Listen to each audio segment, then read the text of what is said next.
Ayer estuvimos hablando de las razones o el porqué de lo que Dios demanda de nosotros, entendiendo que todo tiene una razón de ser y que Dios no es arbitrario, sino que cada consejo que nos da va a redundar en bendición de los que los obedecen, y que, como dice la Biblia, no solo de pan vivirá el hombre, sino de cada palabra que sale de la boca de Dios.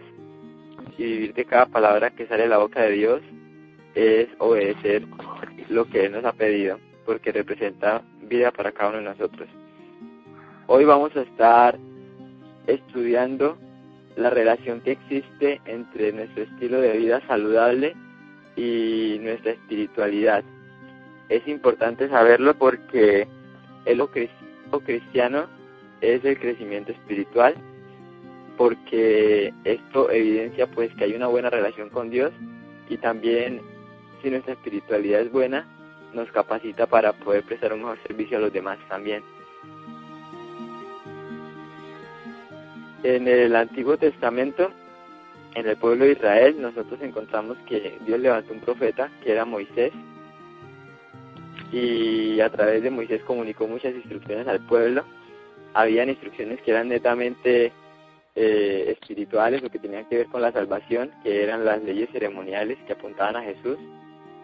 También habían algunas leyes civiles que eran para mantener la equidad dentro del pueblo, la justicia, pero también habían unas leyes de salud que tenían que ver con animales limpios, animales inmundos, con purificaciones. La cuestión es que Dios consideró todas esas cosas importantes para el pueblo, y de la misma manera, hoy por hoy, pues el Señor también ha levantado pues una profeta y nos dejó sus escritos, y nos han dejado muchas variadas instrucciones a cada uno de nosotros para que al acatarlas podamos tener vida. Si Dios consideró importante dar todos estos consejos, es porque verdaderamente son relevantes y pues ameritan nuestra atención. Así que en esta mañana voy a citar varias veces el espíritu de profecía, pues para que él mismo explique de manera clara pues lo que yo estoy tratando de decir en cuanto a la relación que hay entre la vida espiritual y el estilo de vida saludable.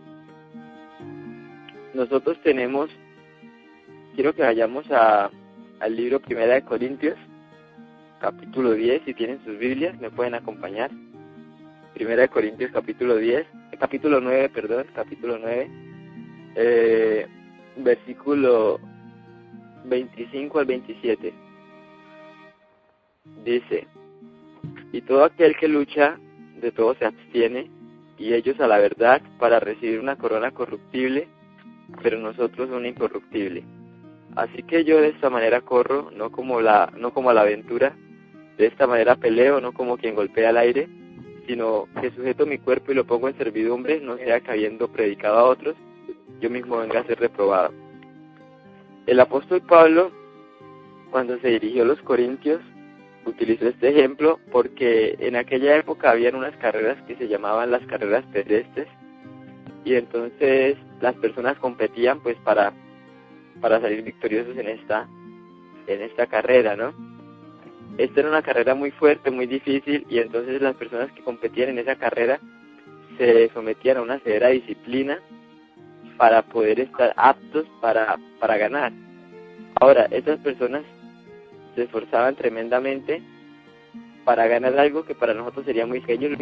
Lo único que ganaban era una corona de guirnalda y el aplauso de la gente en medio de un coliseo. Pero si estas personas se esforzaban tanto por algo tan pasajero, ¿no? Por una gloria tan efímera que un día está y al otro día no, ¿cuánto más entonces los cristianos, dice Pablo, deberían luchar, deberían esforzarse, deberían sujetarse de tal manera que puedan presentarse aprobados delante de Dios? Y Pablo usa unas palabras importantes allí, y son las palabras: de todo me abstengo, y la palabra sujeto mi cuerpo. Ahora, antes de continuar con esas palabras, hoy por hoy nosotros vemos lo mismo con los Juegos Olímpicos, ¿no? Las personas que quieren participar en los Olímpicos también tienen muchos años de entrenamiento, tienen muchas privaciones, y lo mismo, para ganar quizás una presa dorada, algo que pues que es muy insignificante, porque todo lo que en esta tierra se consigue pues es temporal, ¿no? Pero lo que Dios nos da es para siempre, es por la eternidad. Ahora, de todo me abstengo y sujeto mi cuerpo.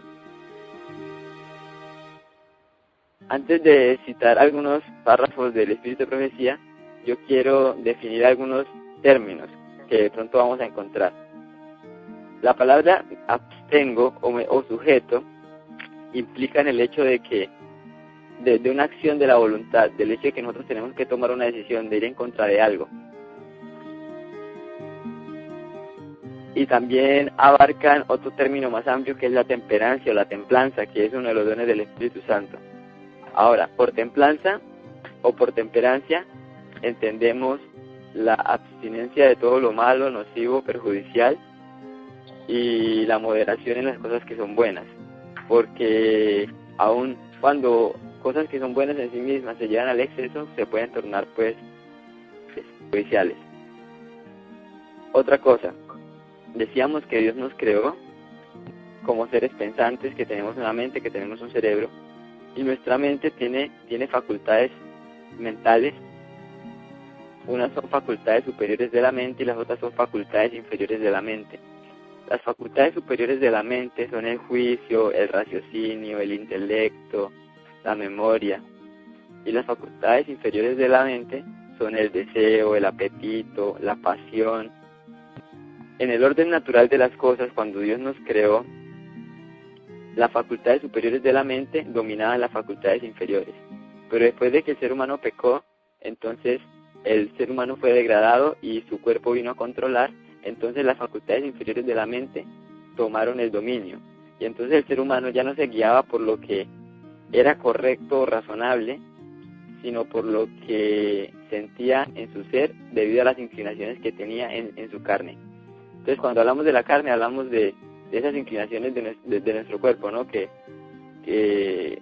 nos llevan a hacer lo que no es correcto, ¿no? Como Pablo dijese en la epístola a los Romanos, que él no entiende lo que hace porque con su mente, con su espíritu quiere agradar a Dios, pero encuentra otra ley en su cuerpo que lo lleva cautivo al pecado, y es un conflicto, ¿no?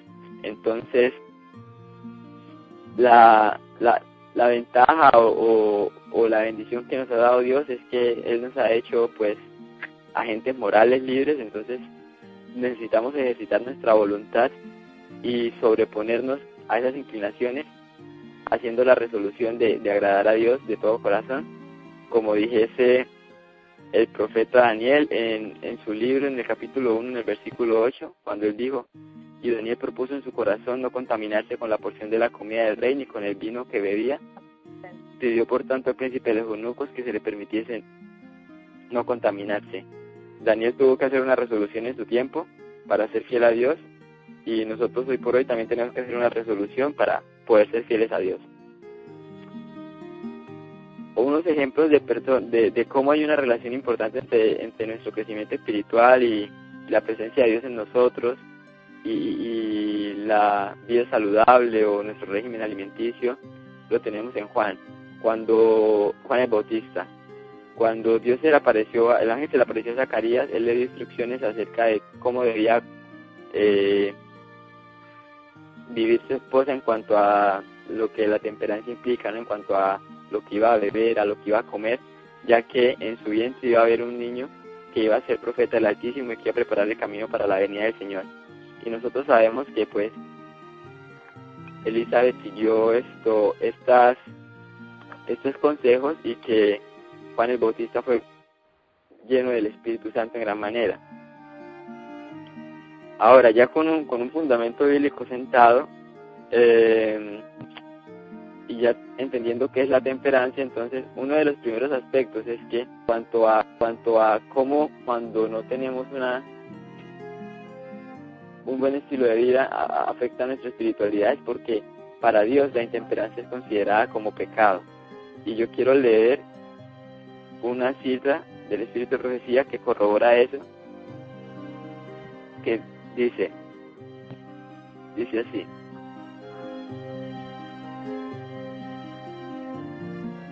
nadie que profese piedad considere con indiferencia la salud del cuerpo y se haga la ilusión de que la intemperancia no es pecado y que esto no afectará su espiritualidad. Existe una estrecha simpatía entre la naturaleza física y la naturaleza moral. Ya habíamos definido que era temperancia, entonces intemperancia es todo lo contrario, ¿no? Es cuando yo me complazco, es cuando yo suplo mis deseos, mis inclinaciones, es cuando yo le doy rienda suelta a mis apetitos y deseos en vez de sujetarme como lo hacía Pablo y ir en contra de mi cuerpo para agradar a Dios. Ahora, ¿por qué la intemperancia es pecado? Entonces tenemos que preguntarnos, ¿qué es pecado? Y pecado pues es transgresión de la ley. Y transgresión de la ley es ir en contra de los mandamientos de Dios. Los mandamientos de Dios son una revelación de su carácter. El carácter de Dios es amor. Entonces, si la intemperancia es pecado en la medida en que ella nos lleva a atentar contra Dios, contra su ley, cuando nos inhabilita para poder guardar los mandamientos. Ahora, cuando nosotros miramos en el Edén, Adán y Eva cayeron por el apetito, porque pues su prueba consistía en un fruto. Y Satanás sabe eso, así que Satanás siempre va a tratar de hacernos caer de afuera hacia adentro, y Dios nos quiere transformar de adentro hacia afuera. Dios pues a través de su espíritu obra en nuestro interior y nos va presentando la verdad, y nosotros obedecemos la verdad y seguimos esos consejos. Pero Satanás entonces nos dice, no, eso no es importante. Y entonces Satanás nos dice, ustedes pueden comer esto, ustedes pueden hacer esto. Y entonces a través del apetito, Él nos destruye porque sabe que de esta manera va a pervertir nuestras facultades y no vamos a poder discernir lo que Dios quiere que conozcamos. Así que Dios consideró oportuno darnos estos mensajes porque si nosotros queremos ser restablecidos al Edén, pues tenemos que vencer donde nuestros primeros padres fallaron, y eso fue en el apetito. Ahora, quiero leer otra cita que dice: pecados de la mayor magnitud se cometen por medio de la complacencia del apetito pervertido. Nosotros tenemos ya ideas preconcebidas, entonces nosotros decimos, no, esto no es malo, no hay nada mal en hacer esto o lo otro, pues porque toda la vida lo hemos hecho, o porque todo el mundo lo hace también, y nosotros que está bien, pero es importante notar que cuando nosotros no tenemos un buen estilo de vida y cuando complacemos nuestros deseos, nuestro propio placer, eso nos va preparando para pecados mayores.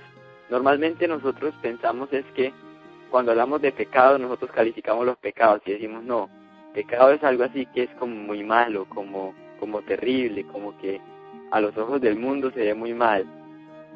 Pero hay otras cosas que no parecen pecado, pero que sirven de plataforma para llevarnos a pecar de una manera en que nunca pensaríamos, de una manera aberrante, de una manera degradante.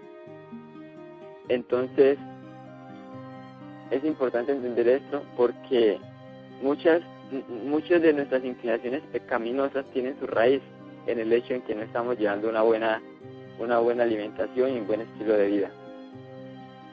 Otro aspecto en cuanto a la espiritualidad es que cuando no hacemos caso a estos consejos, la santificación se torna imposible. Y quiero compartir una cita con ustedes que dice así: el corazón no puede de ninguna manera mantener su consagración a Dios mientras se complace el apetito carnal. El corazón no puede de ninguna manera mantener su consagración a Dios mientras se complace el apetito carnal. ¿Qué es consagración? La palabra consagración es una persona que es dedicada, es una persona que es apartada, es una persona que es presentada para un trabajo específico. En este caso, todos los que nos consagramos a Dios somos dedicados a Dios para servir a Dios en su obra. Ahora, si Dios es nuestro Señor, nosotros debemos obediencia a Dios. Pero cuando complacemos nuestros apetitos, entonces estamos complaciéndonos a nosotros mismos. Por lo tanto, nuestra obediencia ya no se limita a Dios, sino que nosotros también estamos rindiendo culto a nosotros mismos. y de esta manera pues nunca podemos consagrarnos realmente, porque no puede existir consagración cuando uno está dividido.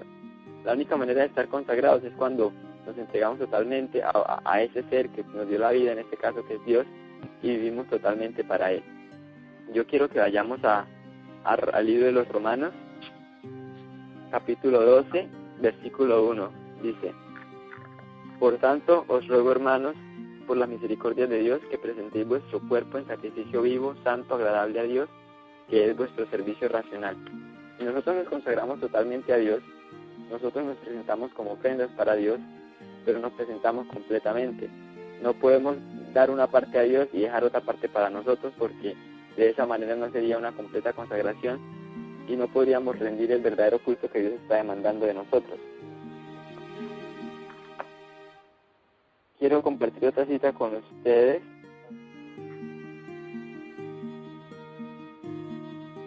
Dice así,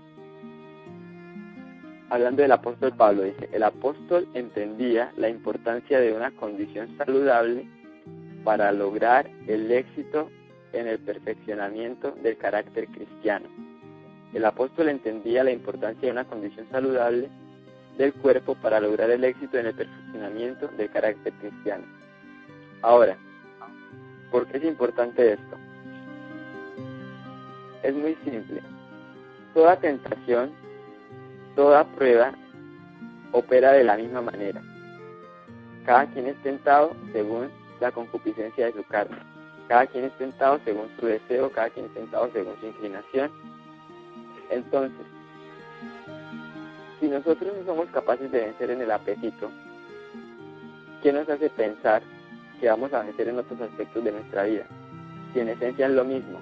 Eso es como la persona que antes de casarse, por ejemplo, conoce a la que hoy es su esposa, y eran cristianos antes de casarse, pero no fueron capaces de mantenerse puros antes del matrimonio, sino que incurrieron en relaciones premaritales, ¿cierto? La pregunta es, ¿qué garantía tiene la esposa de este hombre de que él va a tener fortaleza mientras estén casados para no fijarse en otra mujer, si este hombre no tuvo fortaleza para respetarla a ella y para esperar hasta que se casaran para poder dar este paso? Es lo mismo. Si tú no eres capaz de vencer en estos aspectos, como la comida, como la temperancia, pues difícilmente vas a poder vencer otros aspectos de tu vida, porque las tentaciones operan igual. Tú sientes un deseo, pero tú tienes que ir en contra de ese deseo. Ahora, cuando tú logras vencer en el apetito, entonces tú estás colocando un fundamento poderoso para poder vencer sobre otras cosas. ¿Por qué? Porque en la medida en que tú vences algo, tú vas adquiriendo dominio propio, y entonces vas adquiriendo fortaleza, y cuando te enfrentas a otras realidades, estás mejor capacitado para vencerlas.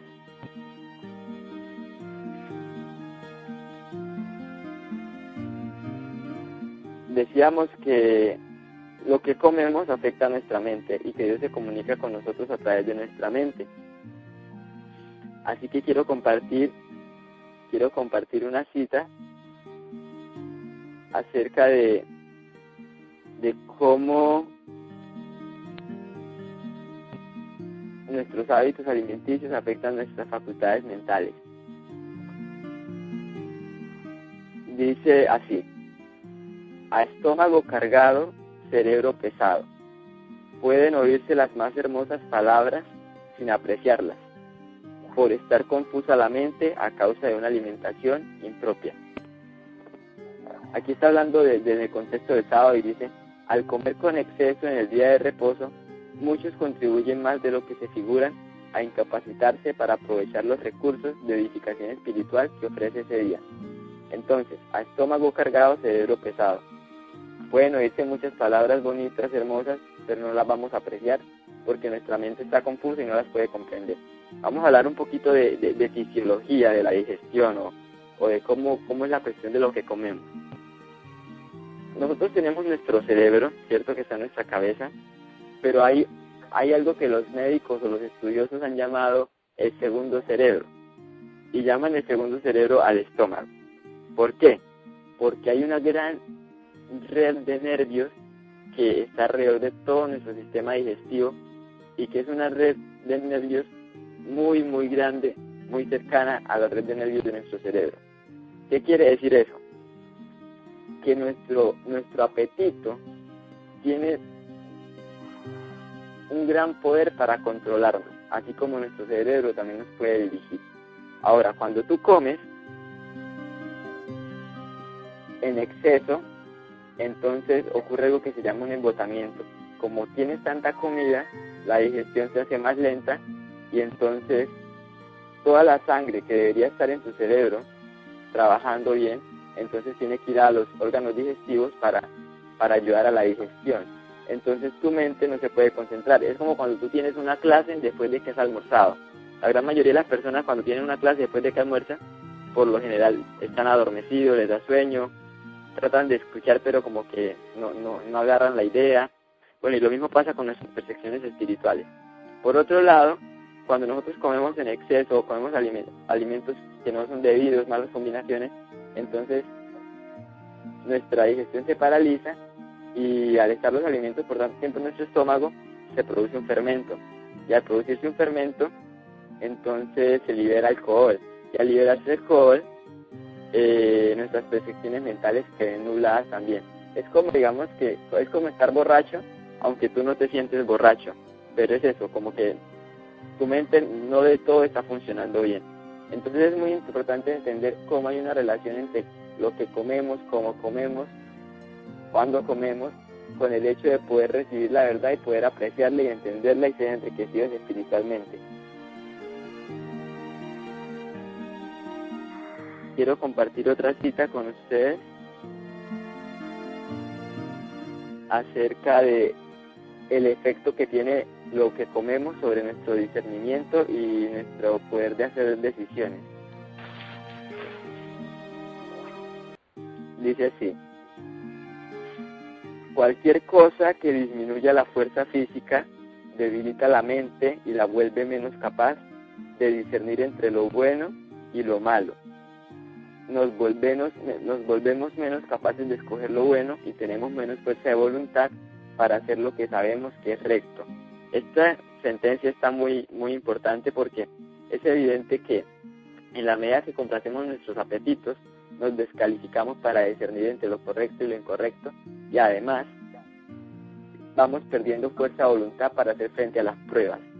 Entonces, definitivamente, una persona que no puede discernir entre lo bueno y lo malo, pues difícilmente va a poder agradar a Dios, porque no va a poder discernir las preciosas verdades de su palabra y no va a poder considerar como sagrados los consejos que Él da. Y además, aunque los considerara y quisiese ponerlos por obra, se encontraría con que Él no está habilitado y que no es capaz de hacerlo, simplemente porque ha debilitado su fuerza moral y ha debilitado su voluntad. Quiero compartir otro texto que de pronto va a ser muy común para nosotros. Dice así, habla de la intemperancia, de cuando abusamos del estómago, complaciendo el apetito, pero dice lo siguiente: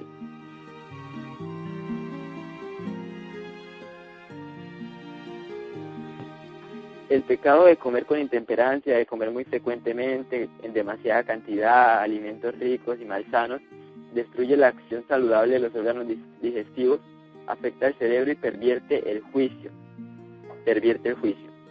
impidiendo el funcionamiento racional, sereno, saludable del pensamiento y de la acción. Cuando comemos mal, se pervierte el juicio. Y el juicio nosotros lo utilizamos cuando tenemos que tomar decisiones, cuando tenemos que hacer determinaciones, cuando tenemos que declarar algo, porque hacemos un juicio de las cosas y damos nuestra apreciación. Pero dice que cuando somos intemperantes en nuestro comer y nuestro beber, nuestro juicio pues funciona bien y nuestra facultad mental se ve estancada. Pero la siguiente sentencia también de Elena de White dice lo siguiente: esta es la fuente fructífera de las pruebas de la Iglesia. Esta es la fuente fructífera de las pruebas de la Iglesia. Nosotros a veces nos preguntamos, bueno, ¿y por qué tantos problemas en la Iglesia? ¿Y por qué y las decisiones que se toman, a veces no se toman las decisiones correctas, y entonces ahí el consejo nos dice que es porque nosotros no estamos siendo obedientes a los consejos. Ahora, ¿qué quiere decir esto? Por ejemplo, los hermanos de junta, que se reúnen, que Dios los tiene que dirigir a través de la oración y que les imparte pues discernimiento para tomar decisiones, pero cuando estos hermanos están embotados por todo lo que comieron, por todos los excesos, estos hermanos no pueden discernir lo que es correcto, y al no discernir lo que es correcto y al no poder tener un claro juicio, pues terminan diciéndole sí a lo que deberían decirle no, y terminan diciéndole no a lo que deberían decirle sí, porque simplemente no pueden discernir entre la verdad y el error. Otro aspecto importante es que Dios se comunica con nosotros a través de las Escrituras. Y si nosotros queremos conocer de Dios y agradarle, pues tenemos que poder comprender las Escrituras. Si no comprendemos las Escrituras, difícilmente comprendemos a Dios y difícilmente podemos servir a Dios. Pero hay una relación entre el hecho de comprender las Escrituras con mis hábitos alimenticios. Dice, nuestra salud física es conservada por lo que comemos. Si nuestros apetitos no están bajo el control de una mente santificada, si no somos temperantes en todo lo que comemos y bebemos, no estaremos en un estado mental y físico sano para estudiar la palabra con el propósito de aprender lo que dicen las Escrituras. Entonces, es muy claro, de nada nos sirve estar estudiando la Biblia, cierto, madrugar quizás y estudiar, que es muy bueno y todo, pero de nada nos sirve estudiar y sacar tiempo para leer la palabra cuando, por ejemplo, digamos que antes de acostarme a dormir tuve una cena muy pesada, pero como soy cristiano el otro día me levanto temprano a estudiar la Biblia porque yo digo tengo que buscar al Señor, pero me levanto tan cansado porque mi cuerpo estuvo trabajando en la digestión toda la noche porque yo le di mucha comida, que me levanto agotado, confundido, y entonces voy a la palabra, la estudio, continúo mi día, calmo mi conciencia diciendo, wow, estudié la Biblia, pero no me acuerdo de nada de lo que estudié, pero no tuve verdadera comunión con Dios, pero lo que estudié no tuvo un eco verdadero en mi corazón. Y entonces cuando vienen las pruebas del día, cuando me encuentro con las personas, en mi trato con ellos, entonces no respondo de la manera correcta, no los trato de la manera correcta, y yo digo, pero ¿por qué? Si yo me levanté y estudié la Biblia, sí, pero habían otros aspectos que no estaban permitiendo que ese estudio fuese efectivo. Otro aspecto importante es que como hijos de Dios nosotros somos testigos y nosotros somos instructores o somos guías de otras personas espiritualmente, ¿no? Y cuando nosotros comemos de manera imprudente, entonces nos descalificamos para poder guiar a las personas. Quiero leer una cita que dice de esta manera: el que come en forma imprudente no se da cuenta de que se está descalificando para dar consejos sabios y para trazar planes para el mejor progreso de la obra de Dios. No puede discernir las cosas espirituales en las reuniones de consejo cuando debe decir sí y amén, dice no, hace proposiciones muy desatinadas, el alimento que ha comido ha entorpecido su capacidad cerebral. Entonces, cuando nosotros pasamos por alto el hecho de ser temperantes, el hecho de comer saludablemente, nos descalificamos para poder ayudar a otra persona. Pero el detalle es que la gran mayoría de nosotros no asume que está descalificado. La gran mayoría de nosotros asume de que es buen cristiano y asume de que tiene discernimiento y asume de que comprende lo que Dios ha revelado y se constituye en consejero de todo el mundo, porque es muy natural en el ser humano creer que sabe mucho y creer que tiene respuestas para todas las necesidades de los hombres, cuando muchos de esos consejos que damos por no haber prestado atención a los consejos de Dios, entonces son consejos que de verdad nos representan vida para otros y nos constituimos en guías ciegos para otros ciegos. Hay muchos más aspectos en cuanto a la relación de lo espiritual con nuestro régimen alimenticio, en cuanto a la vida victoriosa y de cómo pues cuando somos obedientes a Dios nos capacita para conocerle, para para agradarle y para vencer sobre nuestras inclinaciones y pecados, pero pues no hay mucho tiempo, ¿no? Ya es casi hora de terminar, así que quiero simplemente citar un párrafo que nos sirva de esperanza a cada uno de nosotros de lo que Dios puede hacer con nuestras vidas y de cómo Él está dispuesto a ayudarnos para mejorar cada uno de los aspectos con los que hoy por hoy estamos luchando. Dice así, con los que estamos luchando.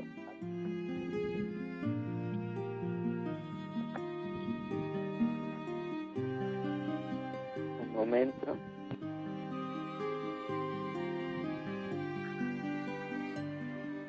Ok, listo. Dice, si los cristianos mantienen el cuerpo en sujeción y ponen todos sus apetitos y pasiones bajo el dominio de una conciencia iluminada, sintiendo que es un deber que tienen para con Dios y para con sus vecinos el obedecer las leyes que gobiernan la salud y la vida, tendrán la bendición del vigor físico y mental, tendrán poder moral para empeñarse en la guerra contra Satanás, y en el nombre de aquel que venció el apetito en favor de ellos, pueden ser más que vencedores para su propio bien. Esta guerra está abierta para todos los que deseen empeñarse en ella. Bueno, el Señor en esta mañana nos hace llamado y nos invita,